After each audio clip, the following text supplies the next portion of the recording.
Vamos abrir as nossas Bíblias em Jeremias capítulo 38. Nós vamos ler do versículo 1 ao versículo 13. Jeremias 38, 1 ao 13. Depois nós vamos ler do 39, 15 ao 18. Ok? Como de costume, peço que os irmãos fiquem de pé.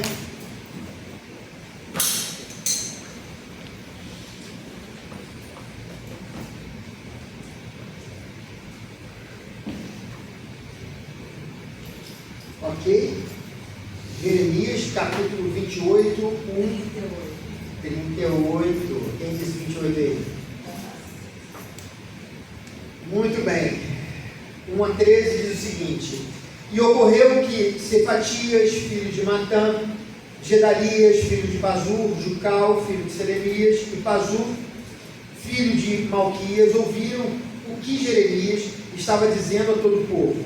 Assim diz o Senhor: aquele que permanecer nessa cidade morrerá pela espada, pela fome e pela peste, mas aquele que se render aos babilônios viverá, escapará com vida e sobreviverá. E assim diz o Senhor: essa cidade certamente será entregue ao exército do rei da Babilônia, que a conquistará. Então os líderes disseram ao rei: este homem deve morrer, ele está desencorajando os soldados que restavam nessa cidade, bem como todo o povo, com as coisas que ele está dizendo. Este homem não busca o bem deste povo, mas a sua ruína.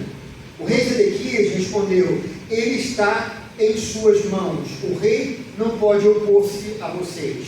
Assim pegaram Jeremias e jogaram na cisterna de Malquias, filho do rei, a qual ficava no pátio da guarda. Baixaram Jeremias por meio de cordas para dentro da cisterna. Não havia água na cisterna, mas somente lama. Jeremias afundou na lama. Mas Ebed-Meleque, o etíope, oficial do palácio real, ouviu que eles tinham jogado Jeremias na cisterna. Ora, o rei estava sentado junto à porta de Benjamim. E Ebed-Meleque saiu do palácio e foi dizer-lhe: ó rei, meu senhor, esses homens cometeram o mal em tudo que fizeram ao profeta Jeremias. Eles o jogaram numa cisterna para que morra de fome, pois já não há mais pão na cidade. Então o rei ordenou a Ebed-Meleque, o etíope: leve com você 3 homens sob as suas ordens e retire o profeta Jeremias da cisterna antes que ele morra. Então Ebed-Meleque levou consigo os homens que estavam sob as suas ordens e foi à sala que ficava debaixo da tesouraria do palácio.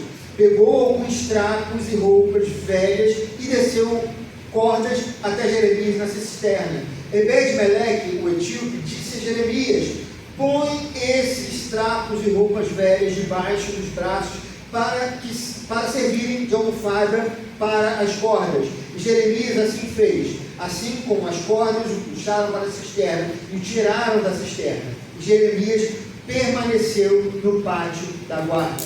Capítulo 39, versículo 15 até o final. Enquanto Jeremias esteve preso no pátio da guarda, o Senhor lhe dirigiu a palavra: vai dizer a Ebed-Meleque, o etíope: assim diz o Senhor dos exércitos, Deus de Israel: estou prestes a cumprir as minhas advertências contra esta cidade, com desgraça e não com prosperidade. Naquele dia elas se cumprirão diante dos seus olhos, mas eu o resgatarei naquele dia, declara o Senhor. Você não será entregue nas mãos daqueles a quem teme. Eu certamente o resgatarei. Você não morrerá à espada, mas escapará com vida, porque você confia em mim, declara o Senhor. Vamos orar. Senhor, nós pedimos que a Tua palavra ela venha iluminar o nosso entendimento, que essa palavra possa germinar de uma maneira que a fé, a nossa fé em Ti, a nossa fé na Tua palavra, no Evangelho de Jesus Cristo, possa crescer cada vez mais em nossas vidas.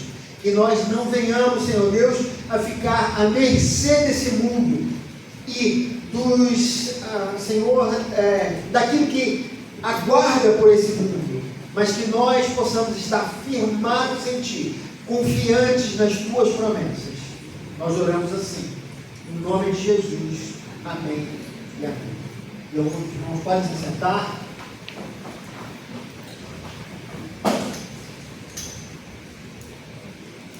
Queridos, nós vemos vários personagens importantes na Bíblia, né?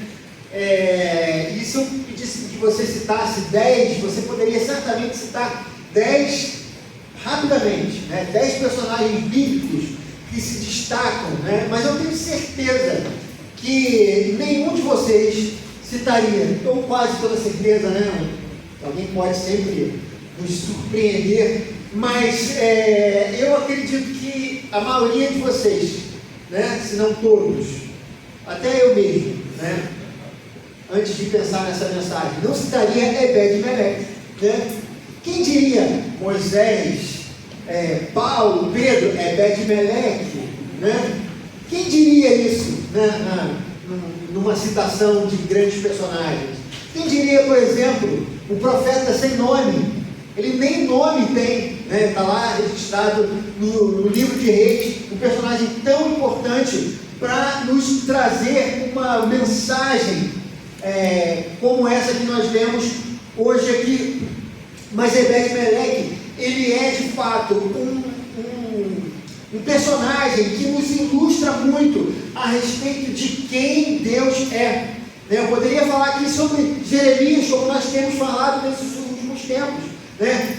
Foi pregado Jeremias na semana passada pelo pastor João Pedro, né? Eu preguei sobre o capítulo 1 de Jeremias também, um homem tão importante, mas nós sabemos que, na verdade, esses homens, a importância deles era a importância de quem trazia uma mensagem de Deus, porque o conteúdo da palavra de Deus, isso é mais importante do que qualquer personagem. E por isso, querido, nós vemos, por exemplo, em Gênesis, tantas coisas falando sobre homens tão importantes ali, como por exemplo Abraão, como Isaac, como Jacó, que foram os patriarcas da nação de Israel, mas no meio da história desses homens há uma história que nos salta aos olhos e que às vezes ela pode parecer meio sem contexto. Eu estava falando hoje na escola bíblica dominical da importância que existe do contexto da palavra de Deus na fé que nós cremos, né? Falei sobre a questão tão importante de descobrirmos o porquê Jesus Cristo ele nos salva. Tantas vezes nós falamos e repetimos isso, mas sem o contexto da palavra de Deus, do que é a salvação e por que nós precisamos ser salvos, essa palavra ou essa frase, ela fica apenas uma coisa sem sentido, como muitas pessoas sem conhecimento das palavras olham para isso, para essa mensagem e ignoram completamente. Mas nós sabemos que a Bíblia, ela veio falar, ela está dizendo ao ser humano da necessidade que ele precisa, da necessidade dele do perdão dos pecados, para que ele retorne para Deus. A Bíblia nos fala que o pecado foi um grande problema, um grave problema, e é por isso que na história de Gênesis há ali, no meio da história de Abraão, um apêndice, né? Um parênteses, nos contando sobre a história de Sodoma e Gomorra. Lembre-se que a história de Abraão é Deus preparando a salvação da humanidade, preparando o escape da humanidade, porque Gênesis capítulo 1 a 11 nos diz que a humanidade ela foi criada por Deus e se afastou de Deus, e o coração da humanidade é inclinado tão somente para o mal. No momento em que a Bíblia foca na história de Abraão, nós temos a tendência a nos esquecer de que a salvação do homem ainda está em jogo, e o que Deus está fazendo através de Abraão é preparando a estrutura, preparando o palco para o Salvador da humanidade vir se tornar homem para que pudesse salvar a humanidade. E a história de Sodoma e Gomorra nos parece meio um elefante branco na sala? Por que estava tão focado em Abraão e agora aquilo foge para Sodoma e Gomorra? Um lugar tão estranho, uma história tão dura, tão difícil de ler aquilo, irmãos. Mas na verdade, o que nós vemos é que Deus continuava irado com a humanidade. E naquela história de Sodoma e Gomorra, Deus dizia: a paciência com o pecado da humanidade tem um limite. Sodoma e Gomorra, eles chegaram a esse limite. E quando nós lemos a história, 400 anos depois de Sodoma e Gomorra, quando Israel ele se torna um conglomerado familiar de tribos no Egito, e Deus os leva para o Egito, nós percebemos que ali, é o que a Bíblia nos diz, Deus estava cumprindo uma promessa de trazer, de dar àquela geração a terra prometida, a terra que ele havia prometido a Abraão. Mas não somente isso, queridos, Deus também, de alguma maneira, trazia juízo pelos pecados dos cananeus. Deus não estava com os olhos vendados, Deus não estava focado somente em Abraão e não tinha tempo para os demais povos da humanidade. Deus ainda estava irado com a humanidade, assim como aconteceu na época de Noé, por exemplo, queridos, na época em que a terra foi destruída pelo dilúvio. Por trás da história da salvação, é como se rodasse um aplicativo em segundo plano, como nós temos muitas vezes no nosso celular. A gente está vendo o YouTube, mas tem ali o WhatsApp recebendo uma mensagem enquanto nós estamos fazendo uma tarefa, né? Deus estava fazendo uma tarefa em segundo plano, queridos, que era julgar a humanidade pelos seus pecados. Israel entrou na terra prometida também porque Deus estava cumprindo a sua promessa de juízo sobre uma nação extremamente ímpia. Queridos, Deus, ele tem um compromisso com a sua palavra. Ele tem um compromisso consigo mesmo. E o pecado não é uma possibilidade. Queridos, o pecado é algo tão sério para Deus, que Deus teve que entregar o Filho dele para morrer, para que nós pudéssemos ser salvos. Vocês já pensaram sobre isso? O próprio Filho de Deus teve que morrer na cruz do Calvário por conta dos nossos pecados. Queridos, Deus, portanto, não tem time de futebol. Deus, ele não está com os evangélicos. Deus não está com o espectro da direita ou da esquerda nas questões políticas. Deus não está querendo saber se o meu nome está arrolado à igreja presbiteriana, ou à igreja batista, ou qualquer outra igreja ou religião. Deus, ele é fiel a si mesmo, ele é fiel à sua palavra. Os fariseus, na época de Jesus, eles achavam que Deus era devedor deles, era do time deles, que eles mereciam o reino dos céus, porque tão somente eles cumpriam as regras da lei, mas o coração deles estava distante. Eles eram como sepulcros caiados. Eles por fora, eles eram muito bonitos, as pessoas os admiravam, mas por dentro eles eram cheios de podridão, e por isso eles foram rejeitados por Deus. E assim, queridos, era também o povo de Israel. Você pode perguntar: não, Deus escolheu Israel. Israel era o povo eleito, então Deus era com Israel. Isso está errado. Isso não é uma coisa correta para nos ensinar, pastor. Sim, queridos, eles eram o povo escolhido, mas essa eleição que Deus fala, ela está baseada num compromisso, e esse compromisso foi firmado no Sinai. Queridos, naquele momento que Deus estava propondo esse compromisso com o povo de Israel, Deus estava também fazendo as suas leis, e ali houve um juramento da parte de Deus e da parte do povo. Deus prometia que iria abençoá-los. que seria o Deus do povo, da nação. Mas era necessário a obediência. Isso era fundamental, o compromisso firmado com o povo de Deus. Queridos, a obediência do povo de Israel serviria como um termômetro, não era uma espécie de barganha. Deus não estava esperando a obediência para depois abençoá-los. Deus, que é o Deus da graça, o Deus da misericórdia, já havia abençoado, já havia trazido o povo, tirado o povo de maneira poderosa do Egito. E o povo já estava recebendo as bênçãos de Deus. O maná era o mar que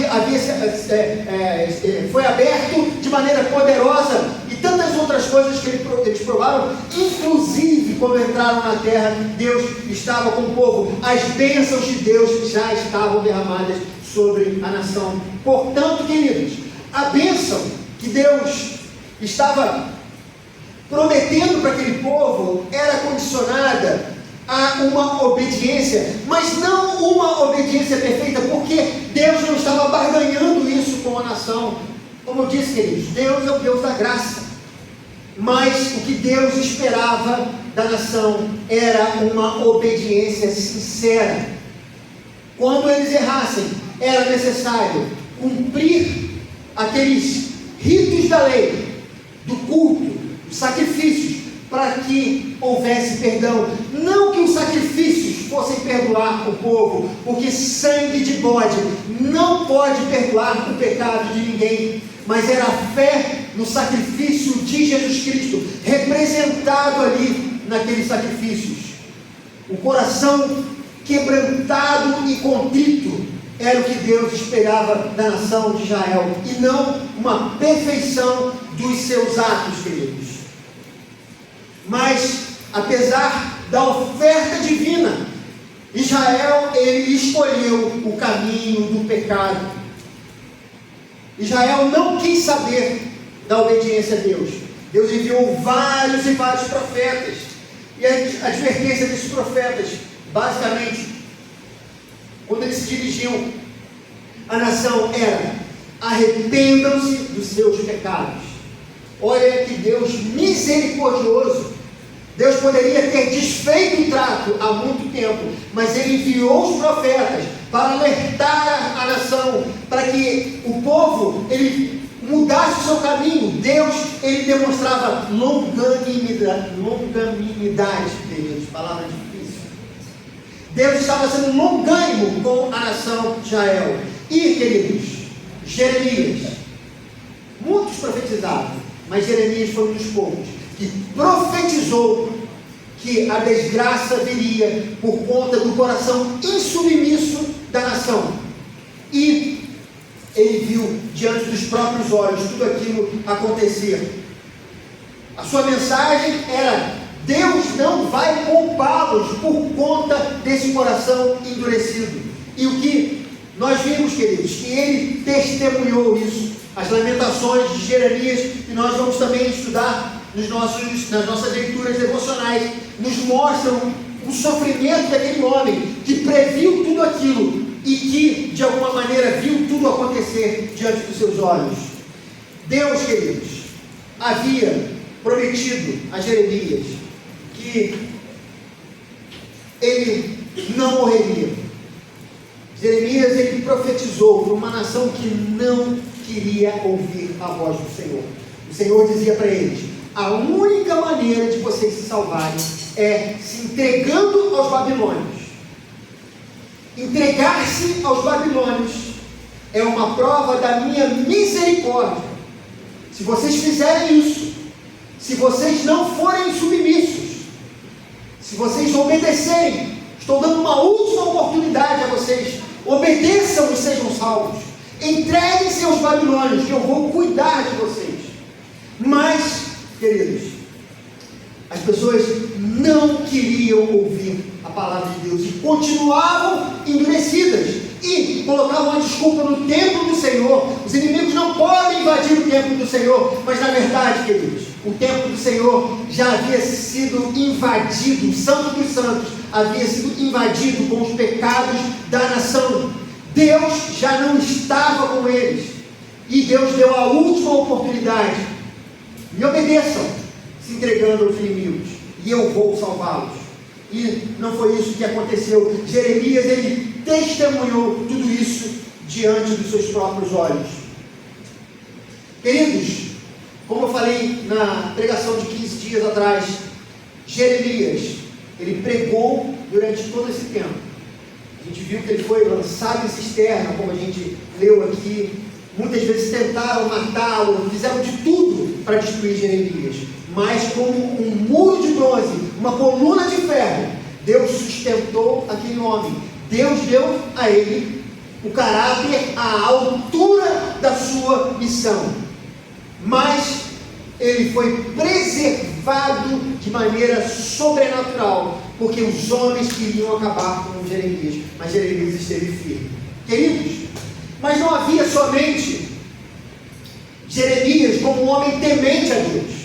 E a história de Ebed-Meleque nos parece um pouco sem contexto, porque foi uma pessoa que o ajudou, e só tem essa citação dele nesse momento aqui, mas a gente vê que ele foi uma pessoa importante. Outras pessoas certamente ajudaram Jeremias, dando o tom que ele necessitava, ou qualquer outra coisa. Mas por que Ebed-Meleque ele é citado? Ele é citado porque Deus está querendo nos mostrar a maneira como ele atua com os seus. Ebed-Meleque, ele era um servo, ele era um profissional que trabalhava, um funcionário público, digamos assim, que trabalhava para o rei. Ele não era um profeta, ele não era um homem importante de destaque, ele só tinha um serviço que era servir ao rei. Mas você percebe que Ebed-Meleque, ele era um homem temente a Deus. Quando ele viu Jeremias ser lançado no poço, ele falou: esse homem, ele vai morrer. E esse homem, ele pensava diferente das outras pessoas que estavam ali. Esse homem, ele era um homem que Deus separou para a nossa nação. Eu preciso fazer alguma coisa. Aquele homem desconhecido não é um personagem como Isaías, como Moisés, como o apóstolo Paulo. Ele foi um homem simples que apenas tomou um lugar que precisava ser tomado. Foi lá e salvou Jeremias. Ele foi a mão de Deus para com a vida de Jeremias. Ele foi o milagre de Deus naquele momento, para que Jeremias não morresse afogado num poço onde só havia lama. Deus esteve com aquele funcionário do rei, e ele era um homem temente a Deus. E por isso, queridos, no final do capítulo 39, há uma profecia para Ebed-Meleque. Deus disse o seguinte: assim diz o Senhor dos Exércitos, Deus de Israel, estou prestes a cumprir as minhas advertências contra essa cidade com desgraça e não com prosperidade. Naquele dia elas se cumprirão diante dos seus olhos, mas eu o resgatarei naquele dia, declara o Senhor. O Senhor estava falando isso através de Jeremias para Ebed-Meleque: você não será entregue nas mãos daqueles a quem teme. Eu certamente o resgatarei. Você não morrerá à espada, mas escapará com vida, porque você confia em mim, declara o Senhor. Queridos, imaginem o medo que esse homem estava sentindo. Ele cria em Deus, ele não cria nos falsos profetas, ele cria na mensagem de Jeremias. E Jeremias dizia: nós precisamos nos entregar aos nossos inimigos para que haja salvação. Por outro lado, o rei dizia, e os ajudantes: nós não vamos nos entregar, nós vamos lutar contra os inimigos, e nós vamos vencer. Imagine o conflito desse homem naquele momento. Ele estava dizendo: eu vou morrer, porque eu acredito na palavra de Deus. E quando eu vejo o rei, ele simplesmente, ele quer enfrentar isso que Deus disse que não vai haver salvação. O povo de Israel, Jerusalém, será invadido e será derrotado. Queridos, aquele homem viveu aqueles momentos de conflito, mas Deus garantiu a sua salvação. Amados, é assim que Deus cuida de nós. E eu vou dizer uma coisa, minha mensagem vai ser extremamente objetiva para vocês nesse dia. Amados, nós estamos vivendo um momento muito difícil na história da humanidade. Eu, quando era jovem, eu percebi que a humanidade ela era como se fosse meio polarizada, mas as coisas eram cristalizadas. Você sabia onde você podia ir, onde você não podia ir. Você não tinha o certo era certo, o errado era errado. Basicamente isso, queridos. A gente não vive mais num local assim. Isso não é só no Brasil, isso também acontece em outros lugares, onde o mal está se tornando o bem e o bem está se tornando o mal. E eu estou dizendo isso, queridos, porque nós estamos vivendo um momento muito difícil na nossa nação. A nossa nação, não olhem isso para o lado político, tá, queridos? Olhem isso para o lado espiritual. Nós estamos num desgoverno, queridos. E não tem nada a ver com a questão federal, estadual, municipal ou qualquer outra coisa. O mundo está em direção ao maligno. Quando nós olhamos para tantas catástrofes, tudo que o ser humano pode produzir e tem produzido nos últimos tempos, quando nós olhamos para delegacias sendo invadidas por bandidos, quando nós vemos que o tráfico de drogas está completamente sem controle, balas perdidas, quando em plena linha amarela, de manhã, de tarde ou à noite, nós podemos entrar numa batalha entre polícia e bandido, e algo muito sério. Nós vivemos nessa insegurança, mas isso não é um problema do Brasil, esse é um problema da humanidade. O mundo, ele jaz no maligno. E o que nós temos visto nos últimos tempos, de maneira clara, é que o Brasil, assim como outras nações, tem perdido o controle. O pecado, ele tem prevalecido. Queridos, quando, os mais velhos aqui sabem disso, quando é que nós víamos tanta pornografia sendo apregoada, queridos, nos meios de comunicação, em plena luz do dia, nas próprias escolas, tem sido feito isso com uma naturalidade, uma normalidade. A violência, queridos, tem tomado as nossas ruas, e também todo tipo de pecado. Isso tem acontecido, queridos. E muitas vezes nós ficamos perdidos. Onde isso tudo vai parar? E nós tentamos fazer alguma coisa por nós, ou simplesmente nós nos dobramos ao medo, ficamos acovardados com tanta coisa, a gente não sabe, queridos. Se a gente vai na próxima esquina encontrar um assaltante, eu vou todos os dias, ou quase todos os dias, lá para Marambaia, como os irmãos sabem, né? Pego ali a Via Láctea e vou lá, Via Láctea, e vou lá para um outro lugar bem distante aqui de Niterói. Queridos, eu tenho receio e oro todas as vezes. Eu não sei o que eu posso encontrar no meio do caminho. E os irmãos sabem do que eu estou falando. A gente pode estar no meio da rua, num lugar com muita gente, pouca gente, mas você não se sente seguro por nada. E nós vemos também, queridos, os bons costumes,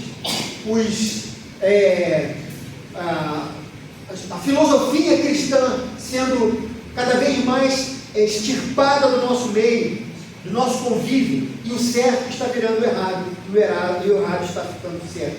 Queridos, saiba de uma coisa: você será guardado por Deus em tudo isso que está acontecendo. Você poderia dizer: a minha vontade é ir embora do Brasil. Pode ser que Deus queira isso de você, esteja usando essa situação para que isso aconteça na sua vida. Não sou eu, queridos, que vou medir isso, mas pode ser que Deus esteja chamando você a continuar aqui. Porque Ebed-Meleque, ele foi um homem, ele foi a mão de Deus na vida de Jeremias. Quando Jeremias não podia fazer nada, Deus usou aquele homem temente a Deus.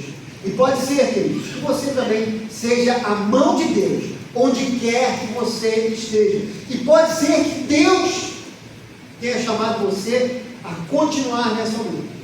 Não importa, o que importa é obedecermos à vontade de Deus. Se Deus te chamou para outro lugar, vá. Deus estará com você. Se Deus te chamou para outro país, vá.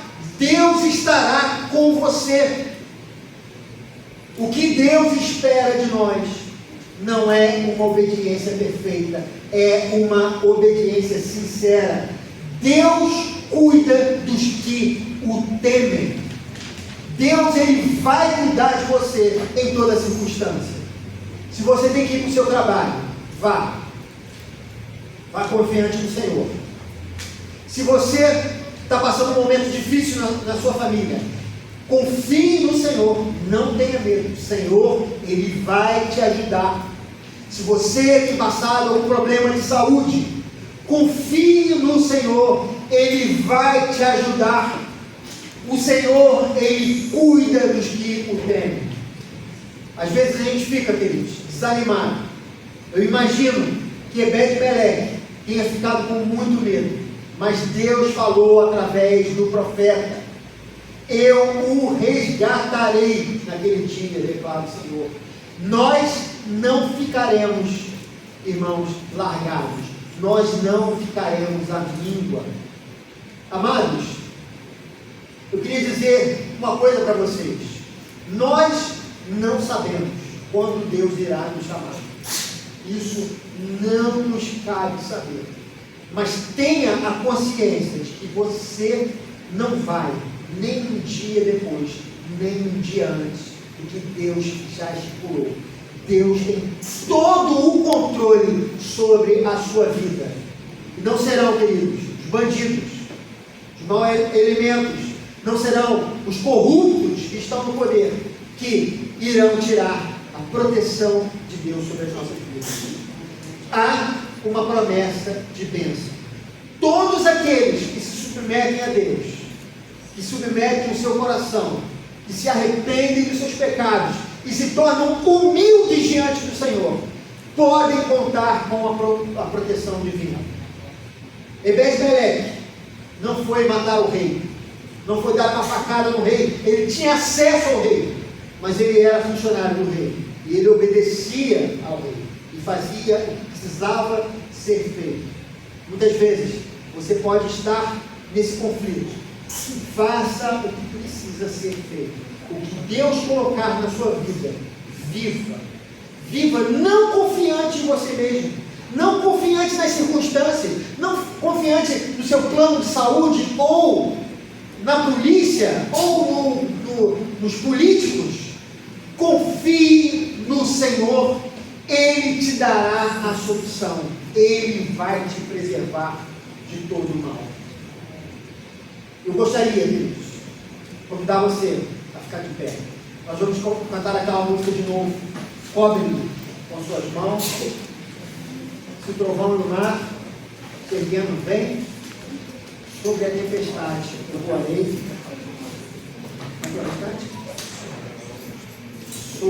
Sobre as ondas, descansarei, porque tu és Deus. Deus, Ele é Deus, não é você. Não é você que cuida da sua vida, não é você que tem controle sobre todas as coisas. O Senhor, Ele controla. Confie no Senhor.